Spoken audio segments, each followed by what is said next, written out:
Hey, what's up, friend? I wanted to quickly make an intro to a video recording from conversation with a couple friends on how to optimize your inbox setup so less things slip through the cracks, so that you spend less time in your inbox, so that you know what work needs to be done. There are a lot of concepts covered in the 40 minutes of this conversation. I will attempt to put jump links to specific topics in the comment under this YouTube video. But if you have any specific questions, please do not hesitate to reach out, and I am sure that we will talk soon. I hope you're well. 18,000, 11, I have 3 email accounts. Okay. I have 18,000, 11,000, and then 61. So 61 is the one I'm actually like. Just 60, not 61,000, 61. It's just 61. Yeah. Okay, cool. Yeah, so I mean that's insane. So that gives me anxiety, and that's a whole other conversation about notifications. Like if I had 37,000 emails unread, there's no way that meaning my phone is going to get the ability to tell me about that every single day. Like I would turn the notification off. Like that was just. Yeah, I keep mine just to the cell phone. Perfect. Yeah. I think that's smart. And I have 28 missed calls. Greg, it's okay. Cool. I'm just going to drop, just in case anyone goes to this Google thing, I'm going to drop the link to Zoom. And then, all right, cool. So, I mean, I have this, just so and you can see a little bit around the bend. I have a Google inbox setup that I've been using for a number of years. That's like evolved a couple different times in a couple different ways to kind of meet what my world looked like at the varying times. And I once taught it at Bitly. So I worked at a company called Bitly. It's like link shortening. And I taught it, and there was everyone in the company was a part of that. It was a lunch and learn. And a handful of people from my old company have just said like it actually changed their life. And, like their whole world is different. And, the one guy was a director of DevOps, and his inbox might've been 30,000 also. Anyway, there are just some like philosophies and concepts that I've found to be most helpful when thinking about my inbox. And then I have like a whole tactics thing that won't be this call, but if you're interested, like we can dive deep and kind of go through all of the varying steps. But generally speaking, I've had a number of different types of inboxes. Most of the time they have been crazy. And recently, like I've let my personal inbox get nuts on the idea that eventually I would maybe want to teach this or put it together as like a small downloadable course or something on my website. So I'm like, I've let it get a little nuts. I'm at a couple thousand emails, and there's a couple things that stand out. One is like, I've used the inbox as like, I just let it all stay in my inbox and search, because I use Google. Do you use Google? Yeah. Gmail. So like I use the ability to search, and it's sort of okay. It assumes that my brain is able to then remember all of the things that were important so that I can then search them and then find them somehow via the search bar. The other was like, I would just mark everything as read and then mark things unread that I needed to act on or were somehow important. And that sucked too. Cause like, did I actually read it? Do I not read it? Do I unmark all the things? So it's like that was a missed process. And then the issue with like keeping everything in the inbox is that, for me at least, it becomes this first in is the last out. And there's no way to prioritize like what is the most important next thing, or what is just like a class of more important next things. Yeah. And so when I think about building something intentionally in an inbox process, it would be in a dream state. It would be clean. It would have like ways of being organized. It would have ways of creating hierarchy. And I would, in some way or another, have something built that would allow me to know what needs to be checked in on, what is like my responsibility, what might be someone else's responsibility. And and like those were the dream states. And part of that was informed by Getting Things Done. Have you ever heard of that book or that concept? So David Allen is like a productivity guru, one of the first, I would say, to get really big. And so there's a concept called Getting Things Done. And I don't pretend to be an expert, but I had a mentor who was. And one of the things that stand out in the Getting Things Done process is like a touch it once model. And so his was about, it started at like a workspace, assuming that everyone worked in an office. So things would come into your office, paperwork, files, news, letters, whatever it was, and you would touch it once and you'd see it, you'd put it where it needs to go. And there would be like work to do. This is important work. There would be things that I might need at some point in the future. There would be things that need to be delegated, distributed, just sent off right away. But the idea is like, don't let it become crazy. Touch it once, put it where it needs to be, and then assign work time to hit the different types of work. And so getting things done was one version of influence. And the other one is this book called Everything in Its Place, which I like even more than Getting Things Done, because it just kind of communicates this idea that there are other people that are going to be working with you. And sometimes the work that you do needs to free other people up and allow them to do the work that they need to do. And there's like process time, and then there's work time. And just that for me was a paradigm shift. And so I'm trying to make my inbox support some of the lessons there. It's close. And so those are like framework concept things. Ooh. Yes, of course, Alexandra, you may join us. Let's see, I just accepted, but I don't see it from the participant side. Alexandra, cool, welcome. So just going through some like frameworks, some concepts that have been important as I think about inbox stuff. We can't hear you yet or see you, but I will continue. Maybe you don't want to be seen or heard. Oh, I can hear you now. Cool, mic off, that's fine. So the two book, hey, hello. You want me to mute? No, you're welcome to not mute. I have a question for you if you're open to it. What does your inbox look like right now, and do you use Gmail? Yes, I use Gmail, and I have multiple emails that look disastrous. Okay, cool. Not uncommon. It is a safe space. Thank you for sharing. I also have one inbox that is a disaster and that's intentional. There's a version where I want to kind of like walk through my inbox and how I would clean it up so that people can see some of the concepts that I've used in our workspace. And the long story short is that I've been playing with Google Inbox techniques and stuff for the last couple of years. I've taught a process that I use to my like last company that I worked at, Bitly, and some people absolutely loved it. Some people call it crazy. Both is probably true, but the concepts that underline it are from two great books. If you're into geeking out, oh my God, Eddie Amante. If you're into geeking out and doing like optimization stuff, the 2 stars are Getting Things Done and then Everything in Its Place. The 2 of those have informed how I think about the inbox and the things that I wanted to set up in my inbox. Is that Mr. Eddie Almonte coming live and direct from New York City? That is me. Hello. Oh my goodness. We are well. Thank you for joining. Eddie, I hope that you are safe and sound and in a good place. Do you use Gmail? I believe that you do. And how many unread emails do you have right now? Yes. Too many to comfortably say. I mean, high thousands. Cool. So I showed this. It was just Greg at the start. I showed this at the top of the call. Where are you? This is from a shared friend of Eddie and mine. As a result, so that's 37,000. I am willing to bet you do not have that many unread emails in your inbox. If you do, it's okay.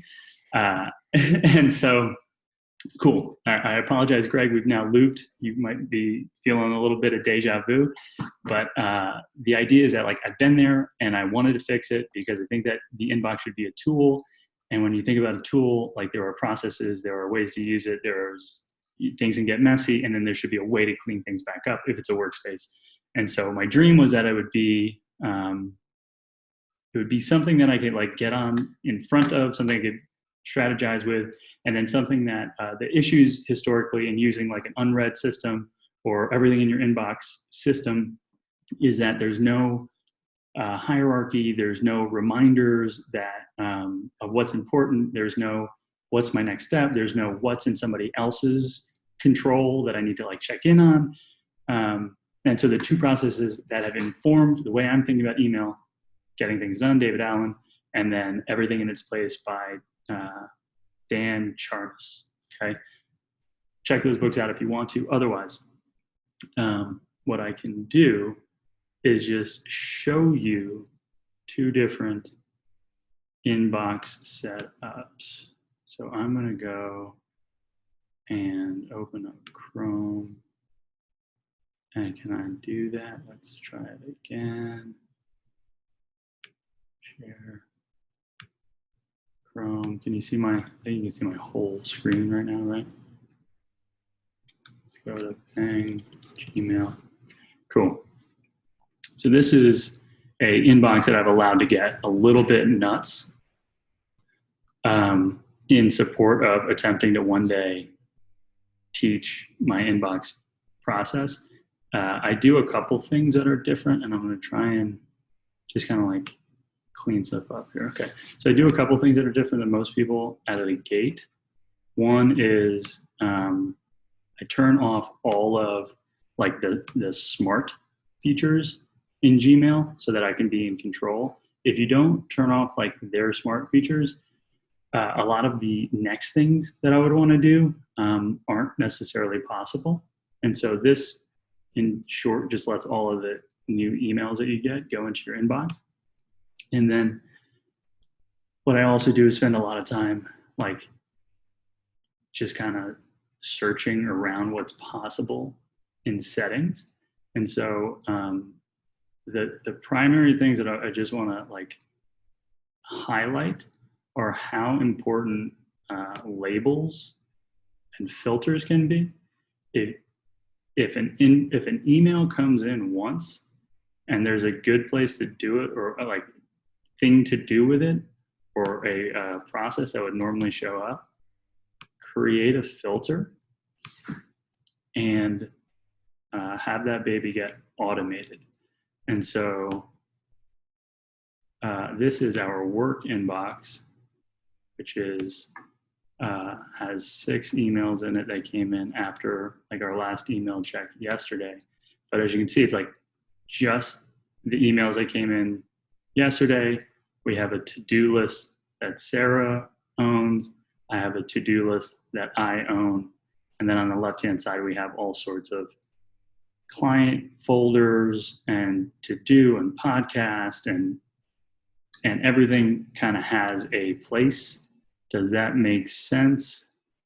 Let me go back into, where are you guys? Does that make sense out of the, like, as a concept? Filters, folders, then like, are we using filters and folders yet? I definitely do. Okay.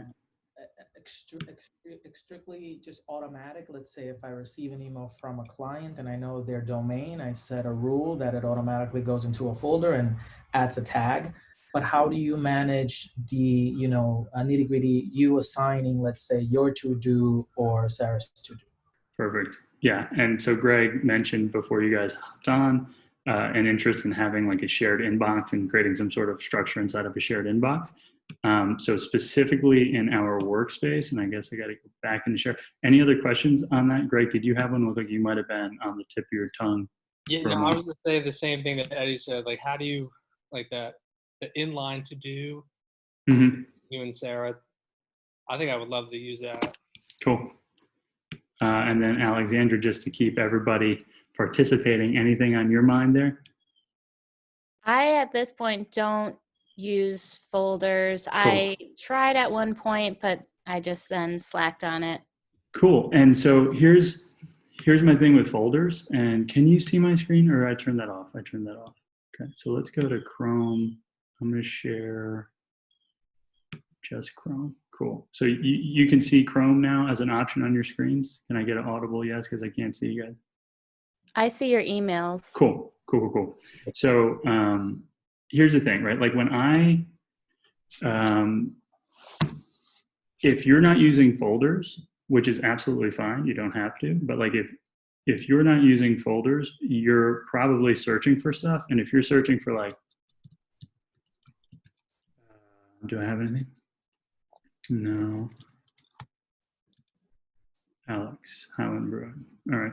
I mean, like if I would end up looking for Alex, and that's the way that I'm searching for it, it would make sense to me, at least the way my brain works, is to build some sort of filter so that at least I can check on an email, and now I'm in an entire section by just clicking it. Now I have all of the emails that I've ever been a part of that.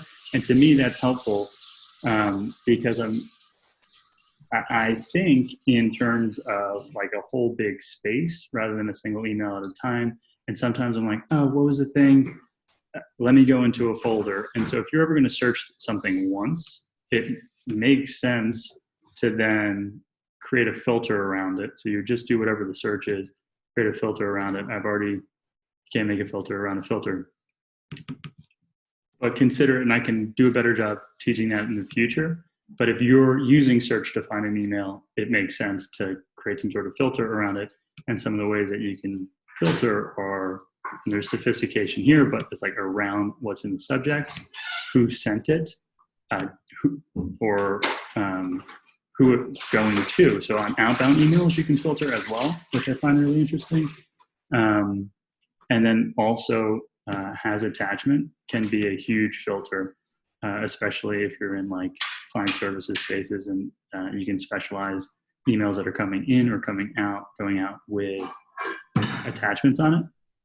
And so then when it comes to kind of like the next steps on tagging here, what we do is instead of a filter is a label, which is, when you filter something, you're putting a label on it.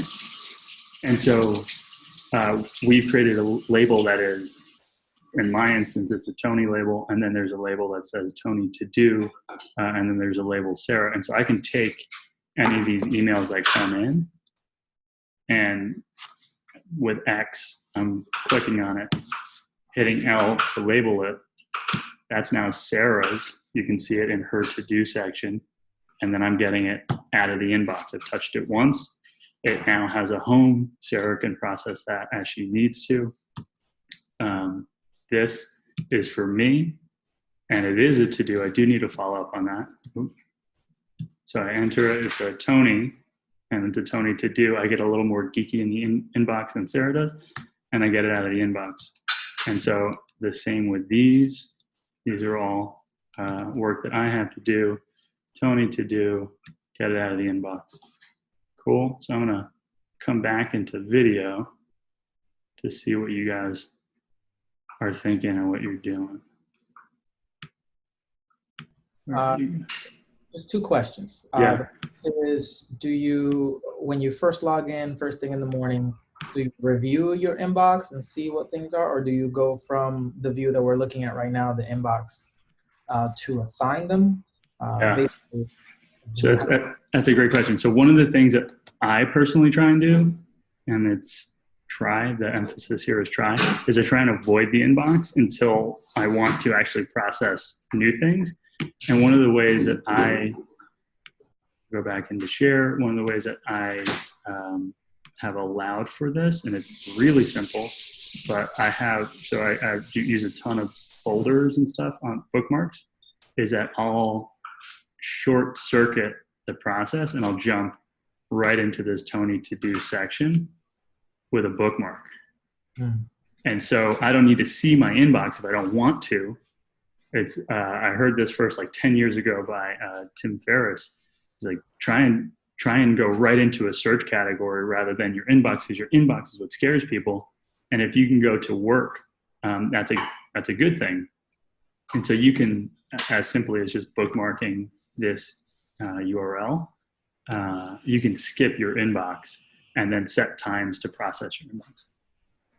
I get it. Thank you. Yeah. Any questions, Greg? Yeah. So I have a few aliases that I help kind of just right off the bat organize stuff. Yep. Great. And you can set filters to auto tag based on the alias. So when an email comes in, so like for example, we have Tony at, and we also have Sarah at. Right. So our business email is set up as just aliases right now. It's one email. We have aliases. And so all of these emails that come to Sarah at Making It Creative, they are auto filtered. So it wouldn't be has the word Sarah at, it would be to Sarah at Making It Creative filter. And those automatically right now are getting labeled as Sarah. Mm-hmm. And so I jumped ahead. That wasn't necessarily your question, but that's something that you can think about. In Sarah at, when that email comes into that domain or that alias, mm-hmm. Can you still create a tag and put that into a folder at that point? Yeah, for sure. You can do, yes. So, yes, if an email comes into info at Rockgeist or support at Rockgeist, you can flag it, auto tag it. You can have it bypass the inbox. You can have it do anything that you want it to do. So like emails don't need to go to your inbox. They can circumvent your inbox and go right into a folder, be marked as read, like, yeah, not stress anybody out. And then on Fridays, you go into that folder because that's your work to do on Friday. And you're just like processing invoices or something. So how did you get your folders to be on that page? Yes. So that is the game changer for me. And that is a multiple inbox function in Gmail. And that takes a little bit of nuance to kind of like work out the naming and where you want it to be placed and make sure that it works for you. But in the settings is the idea of multiple inboxes. So I've spent a ton of time back here just seeing what all is possible, and they pulled it out of advanced recently, and it's in inbox, and you can choose which type. Multiple inboxes, so you can get real fancy. You can have up to 5. On my personal inboxes, I've used up to 5 in the past. It comes down to how you want to think about process and what you want foldered and filtered. You can choose where you want it to sit. I like on the bottom. I think on the right is a little too crazy. Visually, at least for me, but that's been a huge game changer. Yeah, no, that looks pretty slick. It's helpful for me, and the cool thing is when I look at my phone, inbox is empty. When I go onto my computer where I work from, I see, and Greg, yes, I have this recording, and so you'll be able to see this for sure. And but when I look at my computer, I see the different sections. I can click into them. I can bypass the inbox. All very helpful. The other thing that is a absolute, for me at least, game changer is not having to use my mouse. Can you see my screen right now? Is my mouse visible? No, we're looking at you now. You're looking at me? Let's see if I can go to screen share. Sorry. Oh man, I've been sharing some stuff. I didn't realize that you, okay. But yeah, so can you see my mouse when I'm circling it in the middle of the screen? No? Okay, so one of the things that I love is keyboard shortcuts on Gmail, and so you can do pretty much everything without having to use your mouse, and that is a game changer, time saver in like the biggest way. So like enter, you get into an email. GI gets me to go back to the inbox, X label, Sarah, enter. Right? There's just so many things that don't require me touching my mouse. And every time I touch my mouse, it just takes longer. And so when I think about like optimizing for inbox and optimizing for time and peace of mind, one is whatever doesn't need to touch the inbox, try to not have it. So Greg, yes, it's auto filters, it's auto tags, it's breaking things out, it's putting multiple inboxes in your setup. The other thing is keyboard shortcuts, right? So here, if I'm using J as a keyboard key, I can advance through my to-do list, my work to do. K has me go back, L has me tag it, and there's so many just quick keyboard shortcuts that have changed my workflow in a gigantic way and saved me a ton of time. The other thing is when you're looking at, and I turned off my share screen, but when you're looking at something that's, let me go back into share screen. When you're looking at an inbox that is overwhelming, and you'll see so this is my personal inbox.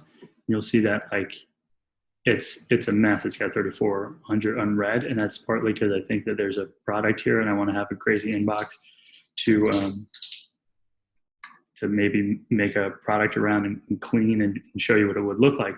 But I have a filter on right now, which is built to just capture if an email has the word unsubscribe in it. And the reason for that is, when was the last time a like friend of yours or your mom sent you an email out of thin air that has the word unsubscribe in it, right? Like it's not a client email that's personal. That's not a professional email that's personal. That's not there's no one that's sending that. Like, you're on my email list. The email that I sent from my email list has unsubscribe. If I'm sending you an email, there's no unsubscribe. And so I have that as a filter.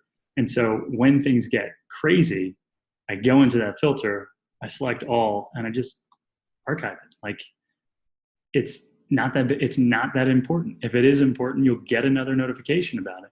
And so when I think about how I would have a friend begin to, file bankruptcy of sorts in her inbox and get rid of 37,000 emails, it starts with an unread filter. And just select all, archive, and then your computer's like, are you fucking sure? There's like 32,000 that are just that. And you're like, yeah, enter. And it takes forever, but that's how you do it. And so I'd rather, if the process is, I can search my inbox, what's the big deal? I'd just rather it not be in my inbox and just search my archive and have like a little bit less of the chest palpitations every time I go into my inbox and I'm overwhelmed. I have a follow-up question tied to exactly what you're mentioning. Mm-hmm. A two-part question. First is that, like all good habits, drinking tea, going running, they're there when I don't need them. They're mm-hmm. there when life is going well. And as soon as a little bit of stress comes out, they kind of go out the window. So mm-hmm. I used an email system similar to what you're describing, but with icons. So I would just double tap the star and it would change mm-hmm. icons. Huge deal. But I really like the one that you are describing here. So I think I'm going to upgrade. My question, my two-part question is, number one, how do I adhere to the program when I am too busy to go in every day and clean it up? And number two, as I do every year around this time, actually, I'm planning on just going in and archiving my entire inbox. Yeah, I call that. So that wasn't the second question. Continue. What's the second question? Yeah. You're recommending this because I've always 100%. So I call that email bankruptcy. And there are versions where you could put on an auto reply where it's like, hey, for the next 2 weeks, assume that I don't get it. If anything's important, email me again. or you can just archive everything, and anything that's important will show back up in your inbox. And I think that's absolutely fine. Absolutely fine. Full stop. Like, you can 100%, you have my blessing. And if anyone gets mad, be like, this guy, Tony, told me that I can delete or archive, not delete, archive all of my old emails. Do it. The other thing is, I also, I'm really into, though I didn't say anything about it necessarily on this call. There's some really interesting stuff you can do with, in the settings area. They're called bangs, but it's a star function. And so I've used a pretty complex star feature in the past. Yellow means something, arrow means something, question mark means something, green check has meant something.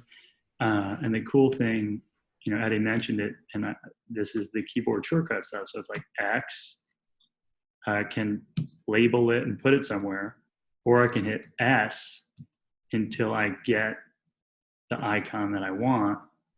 And then in theory, I can create filters off of that icon as well.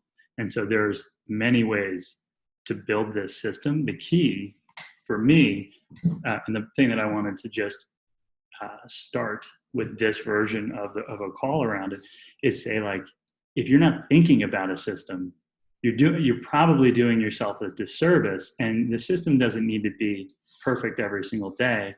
It needs to be perfect for like a moment, maybe once a day, or a moment maybe once a week, or a moment maybe once a month. And just having a stasis that you're into, that has some sort of a logical basis for it, and having a process for finding that stasis again, daily, weekly, or monthly, is a good process. Like, it's a good thing to have. And there are geniuses that are messy, and there are geniuses that are organized. Both are great. It's just like, know your process. And so I don't want to be overly prescriptive. I just want to illustrate some of the concepts that are available to us in Google without any add-ons, without any special, crazy $16 a month softwares that promise to do everything for you and cook dinner. That's just not true. But there's a lot at our fingertips in Gmail. I hear you. Thank you. Of course. Cool. So, that was the high level. I have a dream of going deeper than that, and like showing how I did the multiple inbox thing and talking through the actual labels that we use. It was hard to know if anyone was interested. Email marketing is a fun thing when your list isn't tens of thousands of people, because you guys represent like about 1% of my air quotes total audience. And so you didn't need to email me back to say that you were coming. You didn't need to click on the link to like do it ahead of time. I didn't know that anyone would be here. And so it's amazing that you are. And so it's hard to gauge interest on things like this. I hope that this was helpful. Alexander, you've been a little quiet. Is this interesting? Did I say anything worthwhile to you? For me, yes, I definitely need more organization. I think I also need to just run through and maybe even search the word unsubscribe and actually unsubscribe. Well, that's also huge. Yeah, I would say, rather than starting there as a concept, start by archiving all of those, and then as they come in, unsubscribe. And that way you can do like a little bit every day. And that's, for me at least, it's faster and a lot less scary than attempting to put an hour into just unsubscribing, because you might not even make a dent, and you'll see a lot of repeat customers as you go through your inbox. And the easiest thing is probably attempt to archive everything. And then on Sunday, whoever emails you, unsubscribe. Mm-hmm. But sure. Yeah, the unsubscribe tag is my favorite tag.